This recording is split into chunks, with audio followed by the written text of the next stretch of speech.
C'est tellement bon de se retrouver ce dimanche en famille. La semaine passée, on était à la retraite du campus. Le campus est là ce matin. Dennis, c'est la manière de souligner sa joie. Ouh! Ouh! Ça, c'est la vieillesse qui fait ça dans le ministère. Ça épuise. Hein? Ah oui, c'est vrai, c'est les Spartiates dans le film 300, c'est ça, hein? C'est ça. On a eu vraiment un bon temps avec le ministère du campus de l'Église de Toronto. Il y avait des gars et des filles d'Ottawa également qui étaient là, de Hamilton. Danny vous fait dire bonjour en passant. Danny est en pleine forme. C'est vraiment incroyable l'année que l'Église d'Hamilton a eue. C'est fantastique ce que Dieu fait là-bas. C'est tellement encourageant de voir comment l'Esprit Saint prend un couple merveilleux comme Danny et Gillian pour les amener dans une autre ville et accomplir de grandes choses. Ils sont passés, je pense, de 65 à presque une centaine de membres là, en l'espace d'un peu plus d'un an. C'est extrêmement encourageant de voir comment l'Esprit Saint travaille. Et c'était très encourageant aussi de voir une centaine de jeunes étudiants, étudiantes, âgés entre 16 ans et l'âge de la sagesse de Dennis, environ 26 ans. C'était vraiment encourageant de voir tous les jeunes, de voir le feu qu'il y a dans le cœur des étudiants. Dennis a fait un travail remarquable dimanche. C'est lui qui prêchait la parole dimanche matin. J'étais tellement fier de toi, bro. Vraiment encouragé par ta foi, par ta joie. Dennis est en train de devenir un homme joyeux. Dieu existe. Dieu est vivant. Dieu est vivant. J'ai eu également, au début de la semaine, j'ai eu la chance d'aller passer du temps avec les frères et les sœurs de ce qu'on appelle la région du Nord-Est, c'est-à-dire principalement la grande région de New York, du New Jersey et de Boston. Donc, c'était le leadership de ces deux grandes régions de l'Est des États-Unis qui étaient rassemblés. On était une centaine de gars et de filles qui servent dans le ministère de différentes façons. Et les frères et les sœurs de l'Église de Boston et de New York vous saluent chaleureusement. Ils étaient vraiment contents de savoir qu'il y avait un représentant de Montréal parmi eux. Et j'ai eu le privilège aussi de rencontrer le jeune couple qui dirige l'Église à Burlington, au Vermont. Et vous savez que Burlington n'est pas très loin de Montréal, environ 1h20 de Montréal. Hein, c'est probablement l'Église la plus proche de nous, plus qu'Ottawa ou Québec. Et c'est juste qu'il y a de l'autre côté des frontières. Il faut avoir le passeport pour pouvoir traverser. Mais ils étaient tellement encouragés de me voir. Ils m'ont dit, « Hey, on organise un party du jour de l'an, le 31, dans un hôtel. » Ils m'ont dit, « Si jamais il y a des frères, des sœurs qui veulent venir fêter le jour de l'an avec nous, ça serait formidable. » Donc, si jamais vous n'avez pas de plan pour le 31 décembre et que vous voulez aller célébrer le jour de l'an avec les frères et les sœurs de Burlington, ça serait assurément le... Ils sont une petite communauté. Ils ne sont pas très nombreux. Ils sont très isolés. Et je me suis dit, « Wow, Montréal pourrait... sûrement faire une grande différence. » Vous êtes d'accord avec moi? Amen. J'aimerais aussi souligner le fait que la semaine passée, à ma plus grande joie, 2 âmes ont été ajoutées dans le royaume de Dieu. Charles et Ralph qui sont avec nous. Levez-vous les frères, levez-vous. Debout.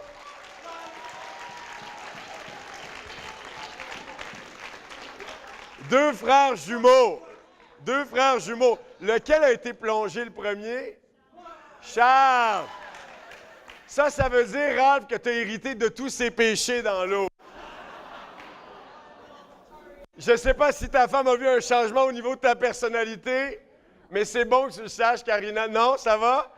Mais il est arrivé ce matin quand même avec un grand sourire. C'est super encourageant. Vraiment encourageant. Et aujourd'hui, évidemment, c'est le baptême de Chris. We are so fired up. We are so fired up.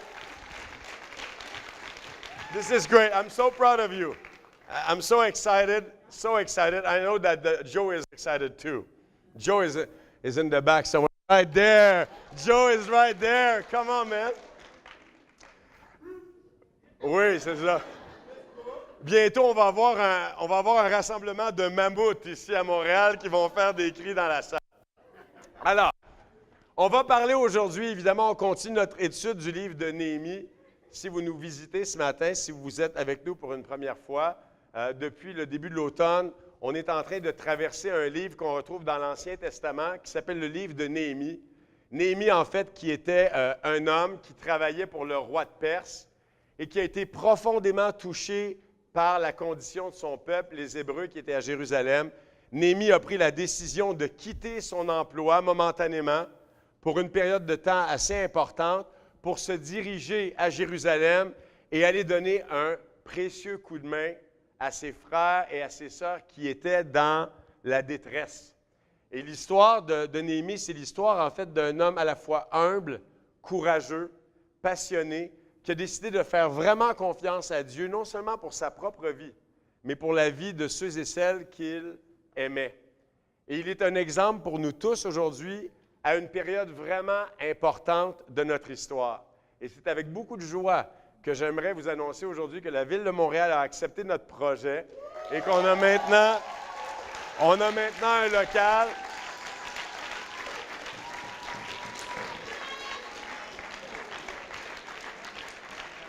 Et Shadé était tellement contente. Hier soir, elle est venue me voir à la table. Elle m'a dit, Ghislain, je suis prête à être le concierge du local. Je vais tout laver, je vais tout nettoyer, je vais accueillir les gens constamment. Si tu as une chambre pour nous, mon mari et moi, on est prêts à coucher au local. J'en revenais pas.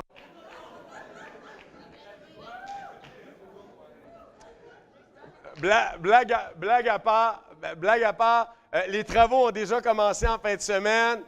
Les jeunes, les ados, les étudiants, des hommes, des femmes mariées du monde, de tous les ministères sont allés donner la main pour commencer les travaux de peinture. On a fait presque une couche complète dans une première partie du local. Et il y a plein de choses qui vont se passer dans les prochaines semaines. Et on va vous en reparler, mais on a besoin de votre aide. On a besoin de votre temps et on a besoin de vos énergies, de votre foi. Donc, si vous voulez donner du temps, si vous voulez consacrer du temps, Sandra, Manuel et plusieurs autres font un travail remarquable de logistique, de délégation. Et j'aimerais, comme Église, qu'on les applaudisse pour leur bon travail depuis le début.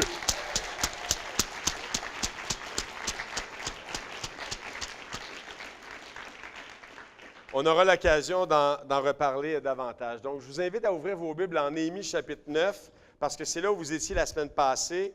Et c'est un peu difficile quand on visite, on arrive pour une première fois, puis qu'on n'a pas lu beaucoup l'Ancien Testament, c'est difficile de comprendre. Et c'est la raison pour laquelle je vais prendre juste 1 ou 2 minutes pour vous mettre un peu dans le contexte du chapitre 9 que notre frère Stanley a couvert la semaine passée. Alors, toujours est-il que le peuple de Dieu, en accueillant Néhémie, va se retrouver, en fait, confronté à des travaux importants. Ils vont reconstruire la muraille de Jérusalem. Et non seulement ça va être une restauration physique de Jérusalem, mais ça va être aussi une restauration spirituelle pour le cœur du peuple. C'est-à-dire que le peuple va devoir prendre le temps de réfléchir sur son histoire et de voir à quel point ils se sont éloignés de Dieu. Ça va être un grand moment de réjouissance, mais un moment aussi un grand moment d'humilité, de sobriété devant leur propre histoire, devant leurs propres défis, devant aussi leur propre désobéissance par rapport à la volonté de Dieu. Et en fait, l'histoire du peuple de Néhémie nous confronte à 2 choses tellement importantes comme communauté en 2016. Première des choses, ça nous confronte à l'importance d'examiner notre vie personnelle et notre spiritualité personnelle. C'est la première chose. Et la deuxième chose, ça nous confronte également à la qualité de notre engagement par rapport à l'Église. À une époque où pour beaucoup de gens, être un croyant, c'est aller à l'Église le dimanche. Dans la Bible, ce qu'on voit, c'est être un véritable croyant, être une véritable croyante, être un disciple de Jésus, c'est être consacré à la vie du peuple de Dieu. C'est d'investir du temps, de l'énergie, c'est d'investir nos cœurs à vouloir faire grandir la famille de Dieu, aussi bien en nombre qu'en qualité. Vous me suivez? Et c'est en fait le thème qu'on aborde depuis le début de notre lecture de Néhémie. Et c'est dans ce contexte-là, en fait, qu'on va pouvoir commencer à lire ensemble le chapitre 10. Okay? Et il y a des leçons dans ça qui nous sont effectivement très précieuses. Donc, commençons au verset 1. On va sauter quelques versets parce que c'est des noms qui sont difficilement prononçables. Et on va sauter quelques versets. Oui, c'est ça. Donc, Néhémie chapitre 10, verset 1. À cause de tout cela, nous contractons un pacte que nous mettons par écrit. À cause de tout cela, ça renvoie au chapitre 9, qui est à l'effet que le peuple a abandonné Dieu et que le peuple prend conscience de l'amour et de la fidélité de Dieu, comme en parlait Stanley tantôt, mais que le cœur du peuple s'est éloigné de Dieu. Donc, à cause de tout cela, nous contractons un pacte que nous mettons par écrit. Dans le document scellé se trouvent les noms de nos chefs, de nos lévites et de nos sacrificateurs. Sur les documents scellés se trouve, et là vous avez, après Néhémie, vous avez la liste des dirigeants. On continue au verset 29. Le reste du peuple, les sacrificateurs, les lévites, les portiers, les chantres, les Néthiniens et tous ceux qui se sont séparés des peuples étrangers pour suivre la loi de Dieu, leurs femmes, leurs fils et leurs filles, tous ceux qui sont capables de connaissance et d'intelligence, se joignent à leurs frères les plus considérés d'entre eux. Ils promettent avec serment et jurent de marcher dans la loi de Dieu donnée par l'intermédiaire de Moïse, serviteur de Dieu, d'observer, de mettre en pratique tous les commandements de l'Éternel, notre Seigneur, ses ordonnances et ses prescriptions. Nous promettons de ne pas donner nos filles aux gens du pays et de ne pas prendre pour nos ne rien acheter le jour de fête des gens du pays qui apporteraient le jour du sabbat des marchandises ou denrées quelconques à vendre et de faire relâche la 7e année en exigeant le paiement d'aucune dette. On voit quelque chose qui est vraiment intéressant ici et qui peut nous enseigner des choses importantes dans nos vies spirituelles. Ce qu'on voit dans les Écritures en général, dans la vie spirituelle des hommes et des femmes, peu importe la génération et peu importe la culture, c'est que pour le cœur d'un homme ou d'une femme, de demeurer fort spirituellement et constant spirituellement pendant 40 ans, c'est virtuellement impossible. C'est-à-dire que, bien que ce soit la volonté parfaite de Dieu, que vous et moi, on soit constamment consacrés, la réalité des faits, c'est que nos cœurs s'affaissent spirituellement. Et parfois, on ne le voit même pas. Vous me suivez? C'est un peu comme la santé physique. Tu sais, on prend un engagement de manger, de faire de l'exercice. Puis qu'est-ce qui se passe de façon graduelle? Qu'est-ce qui arrive? L'engagement s'effrite. Et à un moment donné, on réalise que, wow, il y a quelques mois de cela, j'avais pris un engagement avec ma conscience. Puis finalement, j'ai abandonné mon engagement. Il y a quelque chose qui, dans nos cœurs et dans nos vies, nous amène presque naturellement vers le déclin ou le désengagement. Est-ce que vous me suivez? De nier ça, c'est d'être aveugle. Que ce soit la qualité de notre engagement avec Dieu, avec notre épouse, notre mari, nos enfants, nos amis, nos frères et nos sœurs, on est des êtres qui sommes changeants. Et c'est la raison pour laquelle on voit même dans le texte ici quelque chose de vraiment intéressant. Et on voit ça à de nombreuses reprises dans la Bible.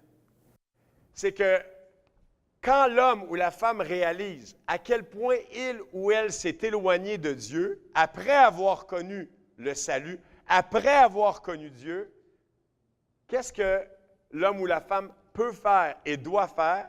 C'est de se réengager. La noblesse d'un homme et d'une femme spirituelle, ce n'est pas d'être parfait tout le temps.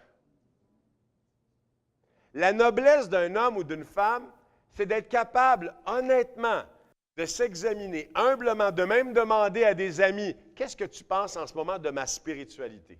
Qu'est-ce que tu penses de ma foi? Qu'est-ce que tu vois?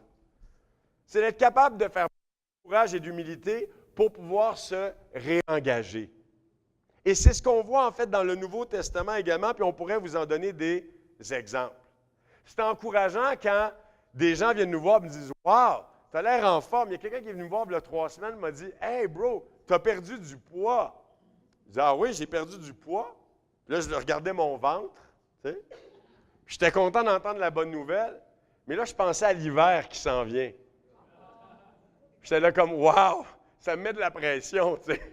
Ça me met de la pression. » Et spirituellement, c'est comme ça. Parfois, on va très bien, les autres nous encouragent, hey, t'es joyeux, je te sens engagé, mais l'hiver nous rattrape. Et on a besoin des uns des autres pour justement se réengager. C'est la qualité, en fait, d'un cœur qui est humble devant Dieu et qui craint Dieu. C'est-à-dire qui est conscient de la présence de Dieu et qui désire plaire à Dieu, même dans le défi. Et si vous regardez dans le texte comme il faut, si vous regardez comme il faut les versets 30 et suivants, l'engagement du peuple concernait principalement deux choses importantes. C'est toujours comme ça pour l'homme et la femme de foi. C'est la question de l'engagement moral.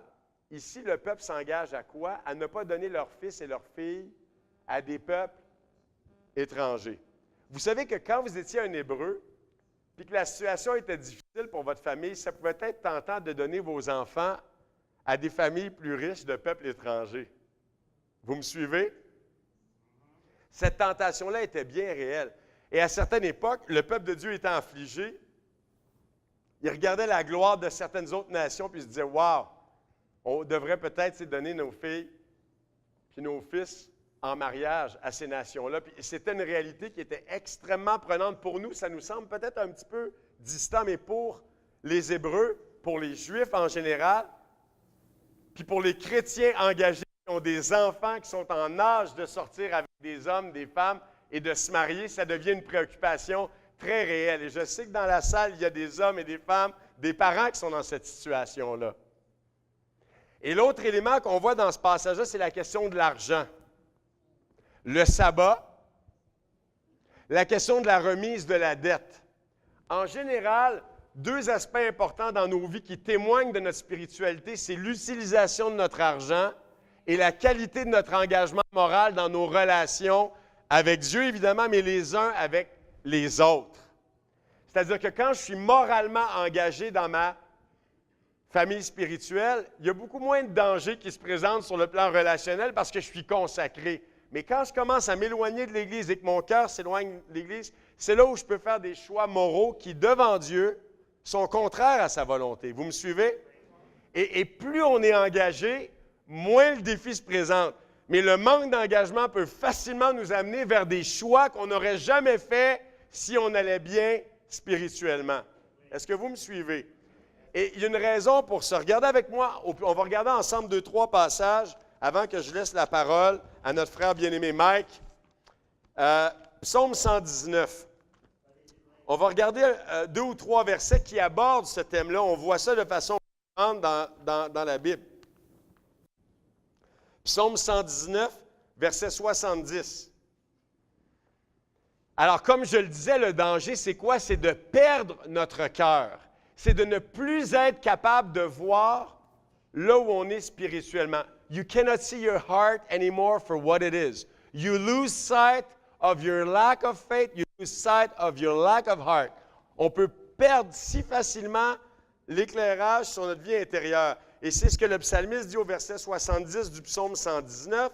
Leur cœur est insensible comme la graisse. Moi, je fais mes délices de ta loi. Il m'est bon d'être humilié afin que j'apprenne tes prescriptions.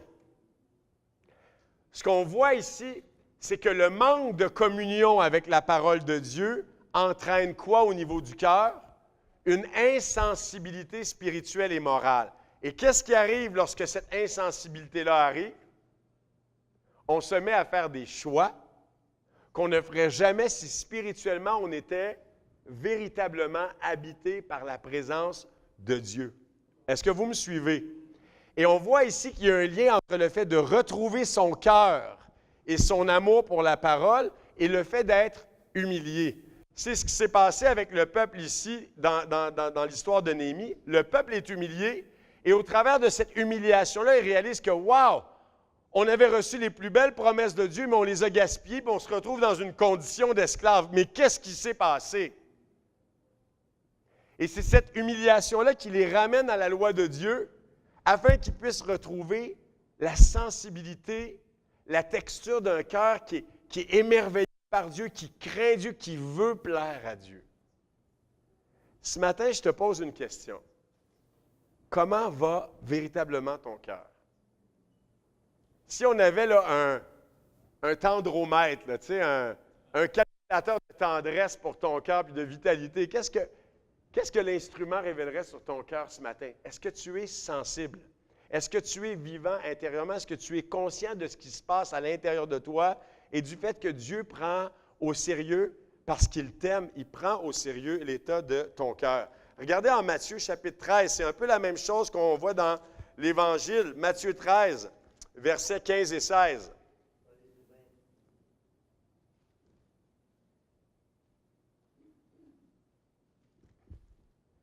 Car le cœur de ce peuple est devenu insensible.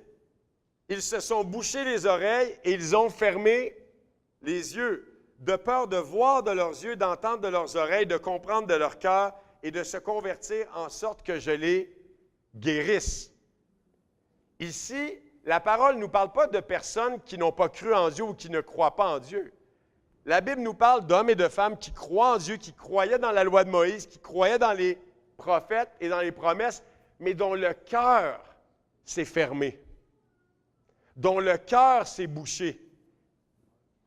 Et on voit en fait que c'est un des graves dangers qui nous guette lorsqu'on vieillit spirituellement.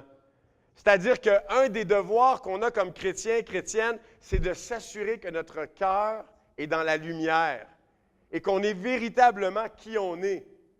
Il n'y a pas deux standards, un le dimanche, puis un pendant la semaine. Je suis la même personne, c'est le même cœur. Ce que les gens connaissent de moi le dimanche, ils le connaissent la semaine. Je suis ouvert, je suis vulnérable.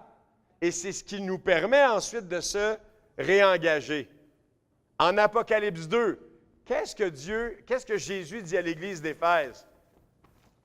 Regarde, tu fais plein de bonnes choses, mais j'ai contre toi que tu as perdu ton premier amour. Et les deux premiers mots qui viennent après ça, c'est quoi? C'est « souviens-toi d'où tu es tombé ». Qu'est-ce que le peuple a fait ici en Néhémie? Ils se sont souvenus d'où ils étaient. Et comme Mike va vous le dire, ce qu'on voit dans la Bible, on le connaît. C'est juste qu'à un moment donné, on l'a oublié. On l'a perdu de vue. Et je vais inviter Mike à continuer le message.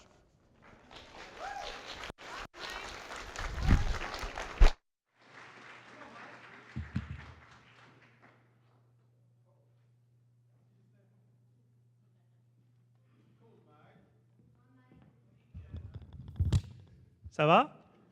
Tout le monde est en forme? J'ai quelques minutes, Ghislain. Quelques. Donc là, on va continuer en Néhémie. Toujours le fun de porter un micro, de lire en même temps.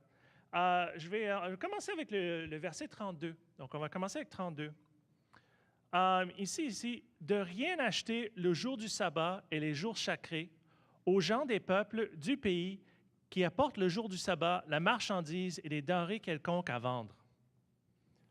C'est intéressant ce passage-là parce qu'il parle ici de ne rien faire le jour du sabbat. Ce n'est pas nouveau. Il savait déjà. Et c'est ça qui est intéressant. Ça nous rappelle dans le Exode 31. Donc ça vient de Exode. C'est vraiment une quand on regarde, quand on décide de regarder qu'est-ce qu'il dit ici en Néhémie, c'est de revenir sur les choses qu'il connaissait déjà. Je vais continuer à lire. Téléphone qui change. Et d'accorder un répit la 7e année en exigeant le paiement d'aucune dette. Ça encore, ça vient à un autre commandement qui était donné en Deutéronome, chapitre 15, versets 1 et 2. Donc, il rappelle des anciens commandements. Donc, les Israélites sont en train de faire un pacte entre eux, un pacte avec Dieu, mais tout ce qu'ils sont en train de faire, c'est ramener l'Ancien Testament. Là, je vais continuer, verset 33. Donc, 33 et 34. Nous nous sommes imposés aussi des commandements qui nous obligeaient à donner un tiers du cycle par année pour le service de la maison de notre Dieu, pour des pains exposés, pour offrandes végétales constantes, pour l'holocauste constante, les sabbats, les nouvelles lunes et les rencontres festives, pour les offrandes sacrées, pour les sacrifices, pour le péché, destinés à se faire l'expiation sur Israël et pour tous les ouvrages de la maison de notre Dieu. il y en a beaucoup. Ça vient de Lévitique 5, 6, 7, 23 et 24. Donc ça englobe beaucoup parce qu'il parle des fêtes, il parle des sacrifices, il parle de beaucoup de choses. Mais tout ça revient de la Torah, vient des commandements qui ont été donnés à Moïse. Donc, c'est rien de nouveau. Et c'est important de savoir ça. Je vais finir le chapitre, 35 à 40.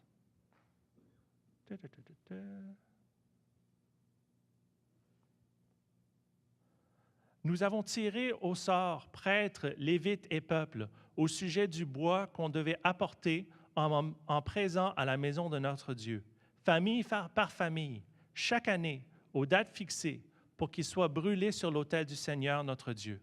Comme il est écrit dans la loi, nous avons promis d'apporter chaque année à la maison du Seigneur les premiers fruits de notre terre et les premiers fruits de tous les arbres.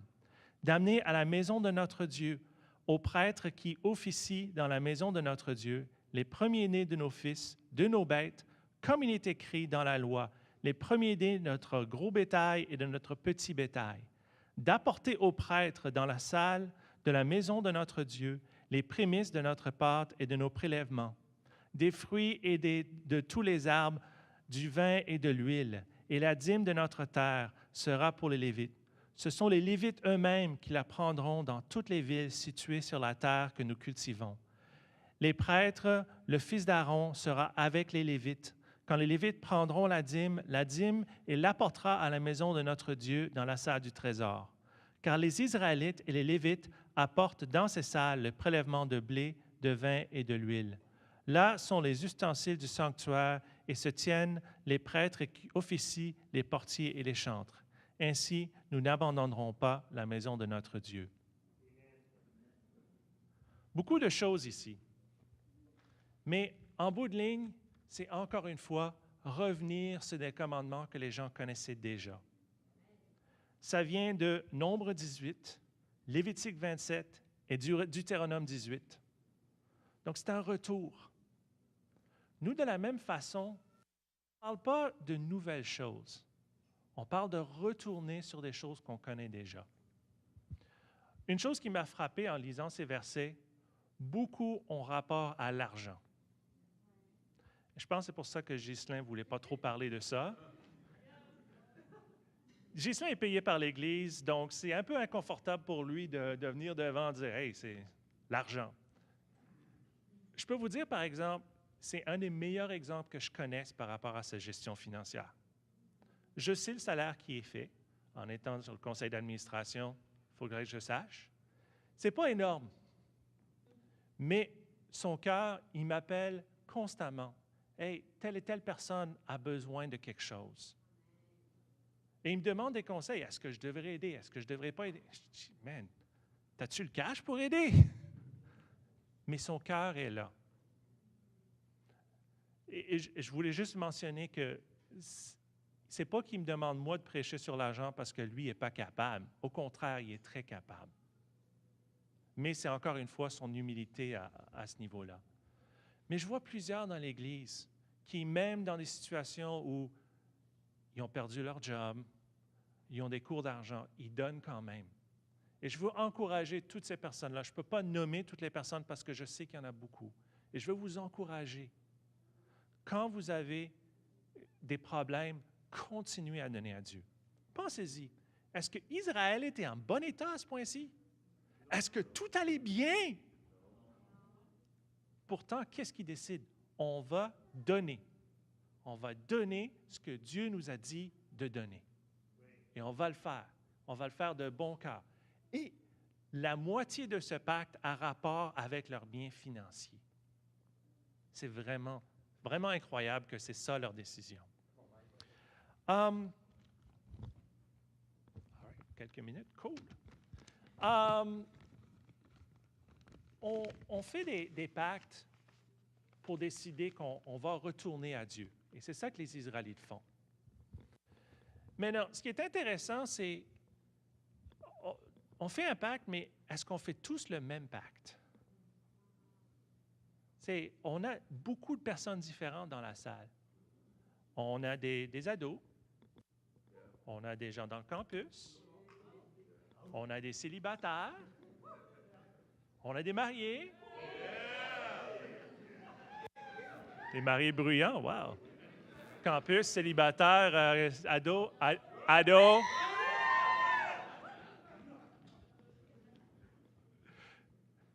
Mais on n'est pas tous dans les mêmes états des fois.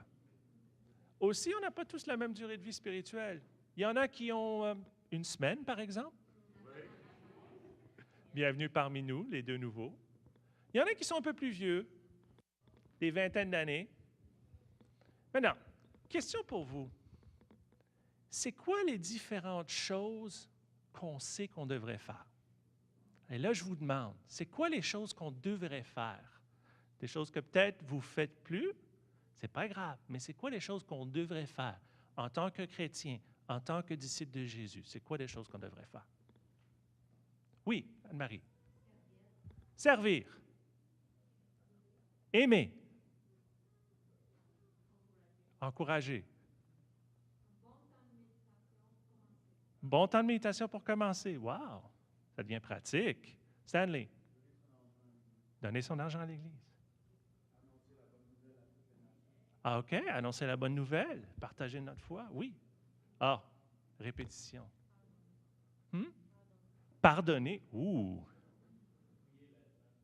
Prier les uns pour les autres. Se former, s'édifier. Wow, il y a beaucoup de bonnes idées qui ressortent. Oui, ça, c'est des choses qu'on devrait faire. Est-ce qu'on les fait tous? Je ne vais pas vous dire que moi, je les fais tous, ça, c'est sûr. Mais c'est des choses qu'on devrait faire. Et c'est ça que j'aime beaucoup ce que Ghislain disait, c'est se renouveler, retourner. Il parlait de la tendance de se laisser aller. Il y a une loi dans la physique, la loi de l'entropie. Tout va de l'ordre au désordre.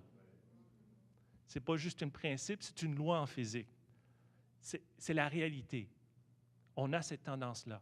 Je vous encourage, remettez-vous. Le local, Ghislain parlait du local tantôt. Vendredi soir, j'étais là, je voyais des gens. Je voyais Patrick et Georgia. Ils étaient là, avec leurs enfants. Ils ont déménagé ici il y a une semaine, il y a 8 jours. Ils étaient là pour aider. Je faisais du plâtre avec Patrick. Hier, j'ai vu Angela et Alice. Ils ont déménagé de la Chine il y a 1 mois. Ils sont là pour aider. Je les mentionne parce que c'est des nouveaux, mais il y avait trentaine de gens dans les derniers 2 jours. Je vous encourage. Est-ce que vous voulez aller au local et dire à quelqu'un que vous avez « Hey, moi, j'ai peinturé ce mur-là. » « Ah, moi, j'ai mis ce morceau de plâtre-là. Moi, j'ai installé ce panneau-là. » On peut venir participer. Faites partie de cette communauté. Impliquez-vous. Je vous encourage, comme dans Néhémie, le renouvellement spirituel, de vous renouveler spirituellement, de venir, de participer avec votre temps, avec votre argent, et renouvelez-vous spirituellement. Merci.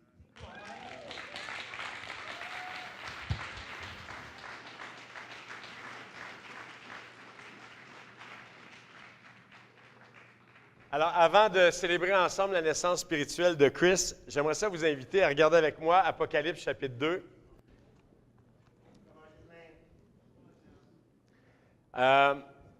Pour ceux et celles qui aiment le livre de l'Apocalypse, vous avez des raisons de l'aimer parce qu'il y a une dimension absolument stupéfiante dans ce livre-là. Elle fait appel à notre imagination, à notre compréhension de la réalité spirituelle, de la réalité invisible. Et j'aimerais qu'on lise, pour conclure le message de ce matin, les versets 1 et suivants. Ici, l'apôtre Jean écrit, de la part de l'Esprit Saint, de l'Esprit de Jésus, écrit à l'ange de l'Église d'Éphèse. Pour vous mettre dans le contexte, l'Esprit Saint va s'adresser à 7 églises qui vivent chacune des situations différentes. Et c'est vraiment intéressant parce que l'Esprit discerne les besoins de chacune des communautés. Donc, s'il y avait un livre Apocalypse 2016, on pourrait retrouver écrit à l'Église d'Ottawa, écrit à l'Église de Québec, écrit à l'Église de Montréal, écrit à l'Église de Hamilton, écrit à l'Église de Burlington. Et là, on serait là, wow, je me demande qu'est-ce que Jésus est en train d'écrire à l'Église de Montréal.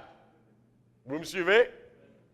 Mais ce qu'on voit, c'est qu'en général, pour plusieurs de ces églises-là qui avaient 20 ans et plus dans la foi, il y a des choses qui reviennent. Et une de ces choses-là, on le retrouve dans la lettre aux Éphésiens, c'est-à-dire aux disciples de Jésus qui habitaient la ville d'Éphèse. Verset 2, « Je connais tes œuvres. » Ça, c'est Jésus qui parle. Imagine, Jésus vient nous voir ce matin, il était avec nous et il nous dit, « Je connais vos œuvres. » Autrement dit, je suis conscient de vos efforts. Je suis conscient de votre cœur. Je le sais, tu ne peux supporter les méchants, tu as éprouvé ceux qui se disent apôtres et ne le sont pas, et tu les as trouvés menteurs. Autrement dit, vous êtes de bons gardiens de la doctrine. Vous êtes de bons gardiens de l'enseignement. Vous faites un effort pour demeurer fidèle à ma parole. Verset 3. Tu as de la persévérance. Tu as souffert à cause de mon nom et tu ne t'es pas lassé. Mais j'ai contre toi que tu as abandonné ton premier amour. Souviens-toi donc d'où tu es tombé, repens-toi et pratique tes premières œuvres. Sinon, je viendrai à toi et j'écarterai ton chandelier de sa place, à moins que tu ne te repentes. Cependant, tu as ceci pour toi, c'est que tu as de la haine pour les œuvres des Nicolaïtes, pour lesquelles moi aussi j'ai de la haine. Que celui qui a des oreilles écoute ce que l'Esprit dit aux églises. Au vainqueur, je donnerai à manger de l'arbre de vie qui est dans le paradis de Dieu. Wow! Quelle image! En ce moment, l'Esprit de Jésus. Jésus marche parmi nous. Jésus sait ce qui se passe dans l'Église. Et on voit que Jésus, ce qui importe pour Jésus, ce n'est pas nécessairement les erreurs du passé ou ce qui manque dans le présent, mais comme je le disais tantôt, c'est notre désir, notre détermination à aller là où on doit aller ensemble. Et si ce matin, je posais aux plus vieux disciples, rappelle-toi de tes premières œuvres. Souviens-toi de ce que tu vivais comme nature d'engagement quand tu as été baptisé. Souviens-toi de ta joie. Souviens-toi de ton zèle. Souviens-toi de ton désir de partager l'Évangile. Souviens-toi de ton esprit qui voulait connaître tous les frères, aller en date avec les frères et les sœurs. Souviens-toi. Est-ce que vous vous souvenez? Moi, ça fait 18 ans. J'étais tout croche quand je suis sorti des eaux du baptême. Mais une chose est claire, j'étais plein de zèle. Puis je ne veux pas perdre ce cœur-là. Vous allez me dire, mais qu'est-ce qu'on fait pour le retrouver? Est-ce qu'il faut cogner aux portes? Non. Pour retrouver notre cœur, ce n'est pas compliqué. On retourne dans les Écritures, on prend le temps de méditer sur le cœur qu'on avait, et qu'est-ce qu'on fait? On passe à l'action. C'est pas plus compliqué que ça. C'est pas compliqué. C'est de simplement se rappeler et pratiquer les œuvres qu'on pratiquait. Et je vous le dis, on s'engage dans des années absolument incroyables pour l'Église de Montréal. On a devant nous des années incroyables. Là, on va décider du nom de notre centre communautaire. Ça va peut-être être le Centre Impact de Montréal ou d'autres choses. Mais il va y avoir des initiatives communautaires. On va rejoindre le gouvernement pour créer de l'emploi. On a plein de projets. Mais pour ça, on a besoin de cœurs qui veulent changer le monde. Est-ce que vous me suivez? Et ça prend la participation de chacune d'entre nous. Pas de spectateurs. Comme le disait un frère anglais, Jesus was a shaker, not a spectator. Ou bien on va brasser cette génération, ou bien on va avoir un impact avec nos vies, ou bien on va rester les spectateurs du dimanche qu'on pourrait être. Mais je le sais que dans le fond, il n'y a personne qui veut ça dans l'assistance. Je nous engage donc, on est aujourd'hui le 20 novembre 2016. Il nous reste 40 jours avant de terminer l'année 2016. Peu importe où tu en es spirituellement, avec Dieu, avec l'amour des frères et des sœurs, tu as la possibilité de t'engager vers les meilleures années de ta vie spirituelle. Et c'est l'engagement que je mets devant vous ce matin, de prendre cette décision-là, de s'engager ensemble pour une fin d'année et une année 2017 exceptionnelle. Est-ce que je peux avoir un Amen? Mes frères, mes sœurs, bon dimanche. Je vais laisser la parole à Manuel qui va préparer nos cœurs pour le baptême.